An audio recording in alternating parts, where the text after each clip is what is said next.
Kalau usahanya ini di teras rumah misalnya gitu ya, jualan makanan, jajanan, es blender, seblak atau apa, itu 5 juta masih longgar, masih memungkinkan ada sisa bahkan mungkin bisa paling terpakai separuhnya. Atau mungkin kalau buka jualan kebutuhan sehari-hari itu ya kelontong tapi hanya di teras rumah, tahu ya kan biasanya ada ya di teras rumah pakai meja dan sebagainya, itu masih cukup.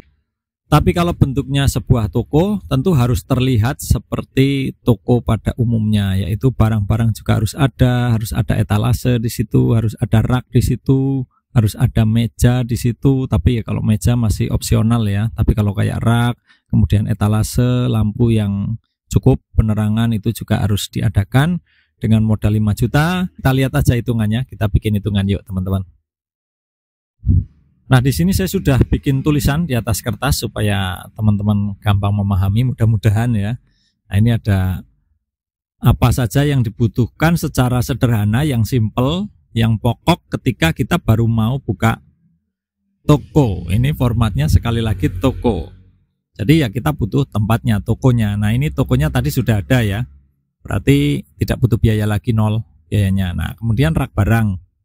Rak barang ini harus ada. Tidak mungkin barang-barang ditaruh di lantai aja gitu kan, nggak kelihatan toko teman-teman. Rak barang kita anggar misalnya 1 juta ya. Mau pakai angka semua bolehlah gini ya. 1 juta. Wah, tulisannya jelek ya. Etalase anggaran juga sama 1 juta. Sekarang etalase aluminium itu setidaknya segini. Jadi nanti kalau misalnya harga raknya lebih dari 1 juta, kalian cari rak yang harganya 1 jutaan aja. Jangan beli yang lebih dari itu. Nah, kemudian meja kasir nih.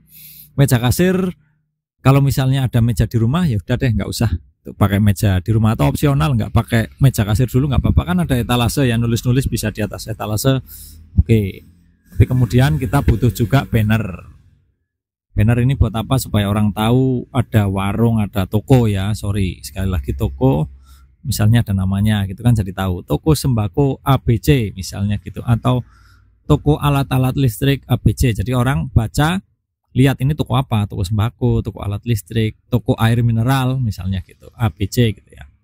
Kalau dengan desain dan sebagainya ini paling nggak 70.000 lah. Ya ada yang 50.000 juga sih kalau bisa nego. Nah, kemudian stok awal. Nah, ini saya kasih garis bawah ini. Ini stok awal, nanti ini kita kosongin dulu. Kemudian bawahnya operasional. Operasional ini apa aja sih? Operasional ini kayak bayar listrik, beli ATK, misalnya buku nota, kemudian ada orang minta nota itu ya, ada pulpen, ada staples dan isinya.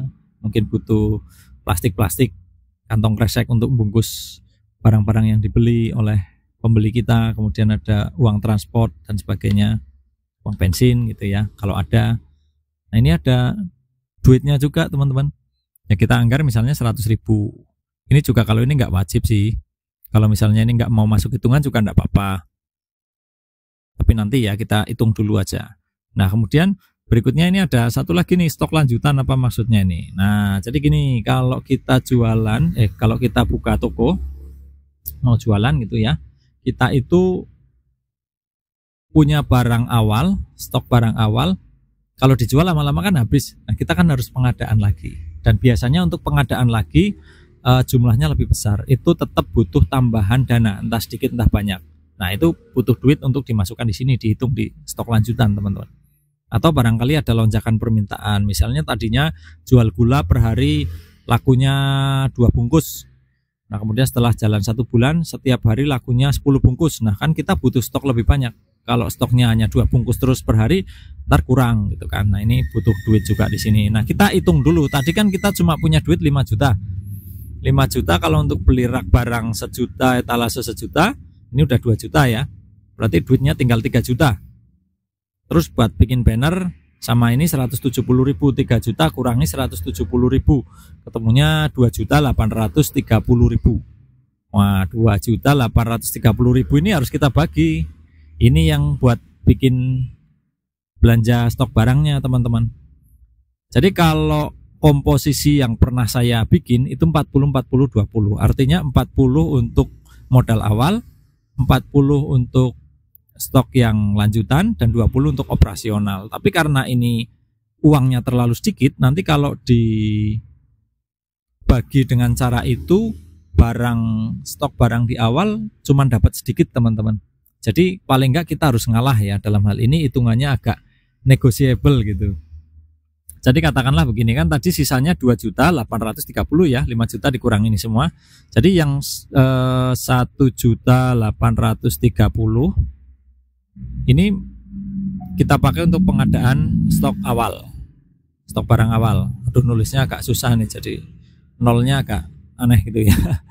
Nah kemudian sisanya ini kan masih ada 1 juta ini untuk stok barang lanjutan. Jadi nanti kalau misalnya duit 1.830 ini untuk belanja toko, itu kan kalian bisa bayangin nggak, uang 1.830 kira-kira toko udah penuh belum diisi dengan barang senilai seperti ini di tahun ini? Belum teman-teman, masih banyak stok barang yang belum kita punya, masih banyak varian barang yang belum kita punya. Ini pun kalau kita mau belanjakan untuk banyak macam, itu masing-masing dapatnya cuma sedikit-sedikit. Jadi nanti kalau ditata di etalase itu penataannya masih renggang-renggang gitu ya, masih jarang-jarang. Nah nanti setelah ada permintaan konsumen, misalnya ada orang mau beli apa belum ada, terus kita mau sediain, nah ini kita pakai duit yang ini gitu ya, karena ini udah habis untuk belanja awal semua. Nah ini perhitungannya kalau tokonya itu sudah ada tapi raknya belum ada, etalase belum ada, kemudian juga kita menghitung biaya operasional dan juga banner. Lah terus gimana kalau nggak usah semua gitu? Misalnya toko kan udah ada, oke, nol. Itu rak barang, ya udahlah pakai rak di rumah seadanya, kita ambil dulu, pakai ada rak di dapur atau di mana kita pakai dulu, oke lah, nol. Berarti etalase, kalau etalase harusnya ada sih teman-teman kalau toko ya. Nggak mungkin nggak ada kalau toko, tapi ya anggaplah udah punya gitu, oke lah, nol semua ini. Meja kasir ya pakai meja di rumah lah, mejanya bapak atau siapa. Kemudian banner, nggak usah pakai banner dulu, dibuka aja dulu, kita duduk di depan, ntar kalau ada orang lewat kita tawarin ada toko baru buka gitu, oke lah, ini nggak usah. Nah berarti stok operasionalnya gimana ini? Ya pakai duit kita dulu lah, sebutuhnya aja. Listrik juga pakai rumah, ATK, pulpen, pensil ambil di rumah, oke, nol.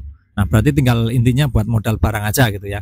Nah kalau buat modal barang aja, uang 5 juta itu pun tetap harus dibagi dua, itu kan, yang awal berapa, lanjutan berapa. Nah kalau saran saya, harusnya kalau komposisi uangnya itu ideal, kalau modalnya itu cukup, itu stok awalnya yang sedikit, stok lanjutannya yang banyak nanti kebutuhan duitnya. Tapi karena ini 5 juta dan menurut saya mepet sekali, jadi kita balik teman-teman. Jadi yang 3 juta ini buat modal awal, yang buat modal stok selanjutnya 2 juta, paling begini. Atau masih bisa fleksibel nanti, stok awalnya 3,5 juta, ininya 1,5. Nah kalian bisa bayangin, kalian mau buka toko apa, misalnya toko sembako, awal itu modal barangnya saja, stok barangnya saja 3 juta, kira-kira dapat apa? Saya yakin sih kalau mau variannya banyak, stoknya tetap masih sedikit-sedikit. Nah nanti untuk melengkapi seminggu sekali atau sebulan sekali, atau kalau ada permintaan baru kita pakai duit yang 2 juta ini untuk stok barang selanjutnya. Terus gimana kalau duit 5 jutanya dihabisin di awal untuk modal awal semua? Kan barangnya jadi agak banyak gitu ya. Ya oke aja sih, bisa aja, cuma nanti untuk modal lanjutannya kita harus keluar duit pribadi karena duit 5 juta itu udah habis di awal. Jadi intinya modalnya malah lebih dari 5 juta. Jadi teman-teman bisa kalkulasi dari perhitungan itu ya.